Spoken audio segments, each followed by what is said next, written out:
Think Realty Nation? It's your host, Abhi Golhar. Welcome to the Think Realty Podcast. I'm excited to be here today. One of my favorite shows of all time today. You know why?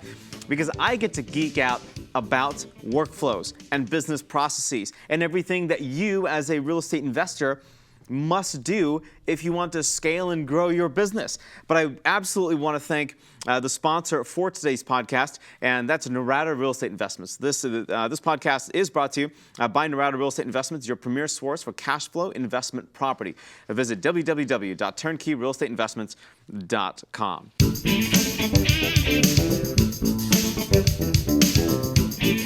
So my guest today is Greg Slaughter with First Class Equities, and he not only understands the game of real estate investing, right? So he gets that, but he's really taken this to a completely different stratosphere of, call it workflow, call it automation, call it not having to stress about your business as much because you understand the components that are making up your business and you're able to scale that accordingly.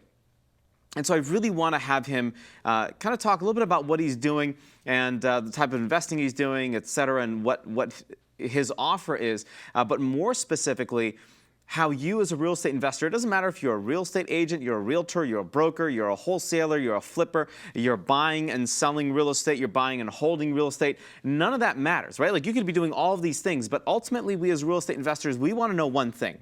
We want to know that there's light at the end of the tunnel. We want to know that we don't have to just constantly flip for a living and that we can turn this into a business. And how we're going to do that, those are the questions that Greg's going to answer. And I'm really excited to have him on the show. He's a really good friend of mine. And Greg, welcome to the show, man. How are you? I'm doing terrific. Thanks for having me. Appreciate it. You got it. So give us a little intro, who you are and what you do. Well, I'm a full-time real estate investor. I've been doing it since 1999, so I've been around the block a few times. And currently right now, we just buy a bunch of properties at the tax sales in Indiana. And I live in Arizona, so I've done investing in Arizona, Nevada, Missouri, and Indiana. So right now, the majority of my business is in Indiana, and we, like I said, purchase a bunch of properties, and then we rehab them and keep them as rentals and rent them out, and that's pretty much what I do right now. I like it. How did you land on or like select that strategy as your go-to strategy for Indiana? Was it just there were a lot of folks in Indiana and you're like, well, geez, you know, I have to think about something else? Like how was it that you landed up on the tax lien piece? Well, it's kind of a long story, but as I stated, I live here in Arizona, and so I've done most of my investing here. But after the crash in 2007 and 8, we pretty much lost everything, had to start over, file for bankruptcy and everything. But after that, I knew that I was more interested in the cash flow. I mean, I flipped a lot of properties, but I was more interested in the cash flow, long-term cash flow with rental properties. And I knew that if I continued to do that out here on the West Coast, that it was going to take me a much longer process to get the cash flow that I desired. So I needed much cheaper prices. So I started looking in the Midwest, and what drew me to Indiana was the fact that ultimately I wanted to be in a landlord-friendly state. And upon doing some research, I discovered there was only 6 of them in the country, and Indiana was one of them. And so indirectly, that's how I ended up in Indiana, because it was a landlord-friendly state with cheap properties. Now, you mentioned something that I thought was kind of interesting. You said that it would take you longer on the West Coast. You live in Arizona, and I mean, you have conversations with investors and potential partners all the time where they might be coming from California or, Seattle or Oregon or the West Coast states and cities. What helped you make that leap from the West Coast to the Midwest? And you mentioned why you picked Indiana, and I think that's a really good explanation, especially that. Now, that explanation is what our listeners and viewers really need to hone in on, right? Like you did the research, you looked at the landlord-friendly states, and you said, okay, this is why I'm picking Indiana, and I'm sure there are many other factors you looked at. Maybe we can get into those in a little bit. But help me as like somebody from California get over that hurdle of, well, geez, I'm going to have to fly out to Indiana or Michigan or Ohio, trust somebody, put my capital there, and then maybe somehow make things work? How did you make that mental leap, and then ultimately that became a certainty for you? Right. Okay. Well, for me, it was actually pretty simple because I was in my 40s at that time that I made this decision, and I knew it was no longer an option for me to invest out here because I couldn't get the cash on cash returns. I couldn't get the ROI that I needed, and I came to the conclusion that I was basically going to be dead before I got the cash flow that I wanted if I stayed here. Now, out here in the West Coast, it's awesome for equity play. It's awesome for building appreciation, but the true cash on cash return just wasn't going to be there. It cost too much money, and the return on that just wasn't there. So for me, it was pretty easy to decide to go to the Midwest because the returns, I mean, I'm literally making 4 times the returns I am there that I could possibly here. So help me understand that and put it into maybe some dollars, cents, and percentage numbers for me. If I'm on the West Coast, generally, what's my man? This is like a question that I hate answering myself, so I'm going to see how you answer it. Generally speaking, the types of deals that you see, give me a price range, give me your all-in cost range, and then give me like a worst case kind of yield that you want to see. Okay, well, I think the best way for me to answer is actually to go backwards. So it helped me decide to go when I made the decision to go into the Midwest. I had owned rental property since 1999. And what I did is at this point, it was 2000, I think 11 or 12, right about that point in time when I decided I needed to go to the Midwest. So I had owned a couple of these properties for, what is that, 13 years, 12, 13 years. Yeah. And I decided that I wanted to actually look at my true numbers. It's one thing to get the monthly cash flow, and yes, it looked like it was cash flowing $300 to $400 a month on those properties. But by the time, over a period of time, when you factor in CapEx, you have to replace the roofs. You're going to have to, at some point in time, somebody's going to damage a property, and you fix those. And I took the property that I initially bought in 1999, and when I factored in the actual true numbers and went back and looked at it, even though it was quote unquote making $300 to $400 a month in positive cash flow, after CapEx, I figured out it was only making me $82 a year, is what my actual true profit was after 13 years. And so $82 a year wasn't going to cut it long term. So I made the determination that when you're leveraging a property, you're just not getting the returns you think you're getting. And so once I did the numbers, I figured out that here on the West Coast, after you own the property for 10, 15, 20 years and factor in the CapEx and whatever, you're probably not getting realistically more than 4 to 5% cash on cash returns or ROI. You're just not going to do that here in the West Coast to the level that I needed to do it to get the cash flow that I wanted. While in the Midwest, I can get double-digit returns all day long. That's pretty spectacular. I mean, when you take a look at those numbers on the West Coast and then your numbers in Indiana, I mean, obviously there's a very night and day difference. When you're looking at an opportunity in Indiana, what are some of the things that are going through your mind? Are you looking at average rents, average vacancies in the area that you're purchasing property? Do you have any specific cities that you like? Are you more Northwest Indiana? Are you more Indianapolis? Are you more kind of like anywhere else in Indiana? Kind of help me understand that breakdown of what you do and who you are, because, and I want everybody to pay attention to how Greg says this, because we're talking about the workflow in a second. We're going to start talking about how he was able to scale this business in Indiana, living in Arizona. So Greg, if you don't mind, maybe help me understand some of the things that you look at when you're purchasing property. Okay, well, I think there's tons of opportunities out there, and there's multiple areas you can go to. But I was focusing more on, obviously, you want to look at the population growth. So I wanted an area where the population wasn't shrinking. It should be growing. I was looking at crime statistics. I was looking at school statistics. I was looking at jobs. So you're looking at a bunch of different factors. I picked Northwest Indiana only because all of those factors, once I looked into them, I thought were great opportunities. And then also with the cash on cash returns, the average property right now is around 50,000 that I'm into, and they're all getting, $750 to $900 a month in rents. Yeah, I love that. That's awesome.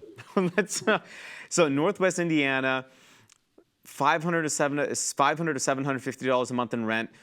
Out of the $500 to $750, No, the $750 to $900 in rent. I'm sorry, $750 to $900 a month in rent. Excuse me. Out of that, are you just following that kind of 50% rule, where 50% go to expenses, and then you have the other 50% that you'll kind of save in a rainy day fund for replacing the roof or some type of, hey, I've this door, storm door, et cetera? Is that kind of how you're working that math? Well, I'm buying all mine with cash, so I'm not leveraging any of these anymore. Okay. So part of my strategy was, I'll still flip properties in Arizona, and like I said, there's still great opportunities in Arizona, but my cash flow, I want the majority of it coming from Indiana, so I'm just taking my profits from Arizona and putting it into Indiana, and that's basically how I'm doing it. So Awesome. That way I can quickly build up my cash flow and that monthly nut that's coming in every month. Yeah, no, I love it. And so you're very special in that you understand more than many real estate investors and folks in this industry understand how to scale a business. And everybody talks about scaling a business. Everybody talks about, well, you got to use CRMs, and then come to find out that, quite frankly, they're only using Google Sheets, right? Like that's the name of the game for a lot of people, or they'll use something like Podio or something like that. Help me understand the result, and then we'll kind of break it down from there and over the next few minutes. What's the state of your business now? Like, how much automation, how many workflows do you have, processes, systems do you have in place, and what do they do for you? All right. Well, my background is in systems. I grew up through McDonald's Corporation. So I started with McDonald's Corporation when I was 17 years old. And I was running my own McDonald's restaurant when I was 19 years old, and just kind of worked out through the ranks. And when I retired from corporate America in 2002, I was more or less a training consultant with McDonald's Corporation, and I worked with some other corporations as well. So the reason I share that is because my entire background is systems. That's all I've known since I was a teenager. And so everything I do is a system. It drives my wife crazy, but everything I do is a system. Okay. So I don't do anything like I'm a firm believer is creating a business out of it. I'm not into it as a hobby. I'm not into it as creating a job. And unfortunately, I think a lot of investors do that. They get into real estate investing and it becomes a job for them, or it becomes a hobby for them. Well, I think it's easier to do 100 deals than it is to do 4 deals a year. And so what I do is I put systems in place that allow me the opportunity to do that. So what we've done is I've gone in there, I've bought several hundred houses through the tax lien sales there. And then we go through the redemption period. Once we get the actual property, then we rehab them. We do gut rehabs on our properties. And then once our gut rehab, then we rent them out. We started a property management company, so we all manage it in-house. And basically, I just put all those systems and processes in place so we can do a volume. And that justifies me, flying back there when I need to, justifies me having team members, and allows me to do volume. So I love this because you're very much a structure guy, and you're very much a systems guy. And when I said, hey, you know what? I want you on the podcast. It's just gonna be free flowing. You're like, this is not my style. You're like, nope. You're like, I want bullet points. I want talking points. So I appreciate you flowing with me for a little bit, because I want to illustrate the importance of what Greg is doing in building a business for himself.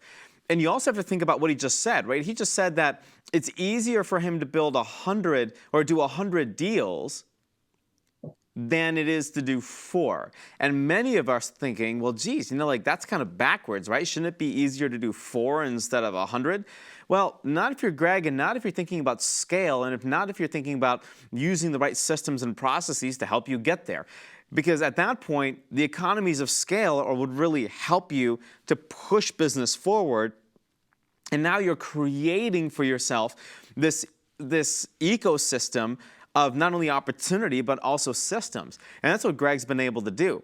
So Greg, we have to wrap up in just a minute. If there may be 2 or 3 nuggets of information, gold nuggets that you have for some of our pro viewers and even our new viewers that are like, well, geez, I want to be like Greg, right? Like I love the systems component. Everybody's talking about scaling up and hustling because that's the buzzword right now. I got to hustle.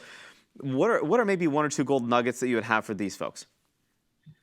Well, I think you probably need to go study and learn about systems. And like I said, I was lucky and blessed that I grew up with it. And so I mean, there's some good books out there. Like E-Myth is a wonderful book that I think people should all read if you're interested in creating a business. And like I said, I was lucky with the mindset. I think that's really important, is to understand that it is actually easier to do volume than it is to do one or two. When you're only doing a couple of deals, then you have to be heavily involved with that. And you should be heavily involved at first, but it's much easier when you can surround yourself with a team. And it's much easier when you can automate things. It just makes things easier. Like I said, I would way rather do 20, 30, 40 deals in a year than one or two. It just makes things so much easier. And that's a great mindset shift to have as well, right? It's the difference between saying I'm going to build a job versus build a business. And if I'm building a business, then I might as well think big. Greg, thanks so much for joining me today. I really appreciate it. If I wanted to get in touch and if I wanted to learn more about your transition and how you made this happen and the specific strategy you're using to acquire deals in Indiana. I can't believe I almost said Indiana. Like, I used to do that when I was a kid, Indiana. I grew up in Kalamazoo. I'm like, well, geez, of course it's Indiana. It's not Indiana. It's Indiana. So if you want to get in touch with Greg and just kind of have a great conversation with him, I'm sure he'd be happy to do that. Greg, what's your website, possible email address? How do we get in touch? Well, actually, I don't have a website because I just do it. Everything is just for my own personal investing, whatever. But I'll give you my email address so anybody can drop me an email and then obviously get in touch with me that way. So just my name, Greg, at firstclassequities.com. That's super easy. Greg at firstclassequities.com. Greg, thanks so much for the time. I certainly appreciate the insights. Sure. Thank you. Got it. Think Realty Nation. Automating your business, building in the right systems, and being able to scale and grow are very, very, very unique things that you can do now throughout the rest of this year into early 2020 and beyond to really set yourself up for success. And if you want to be like Greg, study systems, implement systems, and repeat steps 1 and 2. Like, that's what you got to do.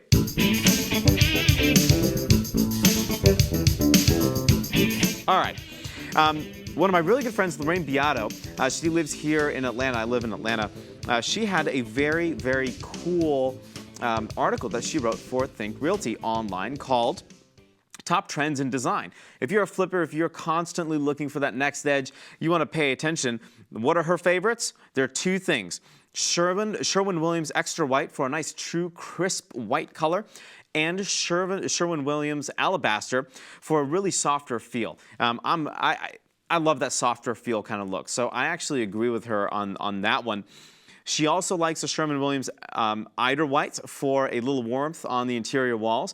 And she's also suggesting in this article, use space appropriately. It's one thing when you walk into a home or a newly remodeled home and you have to decide which way you want to go. Do you want to go toward like the office area, or do you want to go to the family room area? Those are some challenges and probably not the best use of space or a layout. And then you'd wonder why your home's sitting on the market for like an extra 35 days. Using space is super, super crucial. And hardwood floors. The lighter hardwood floors are coming in again. So use these strategies, use these tips, and you'll get far. I promise. Got any questions? Get in touch. You want to go to thinkrealty.com/podcast. And you can find me anywhere online at Abhi Golhar. Now, I do want to say thank you one more time to the sponsor of today's podcast, and that is Narada Real Estate Investments. You want to get in touch with the premier source for cash flow investment property? Do so. Go to www.turnkeyrealestateinvestments.com. Until next time, Think Realty Nation. Happy investing.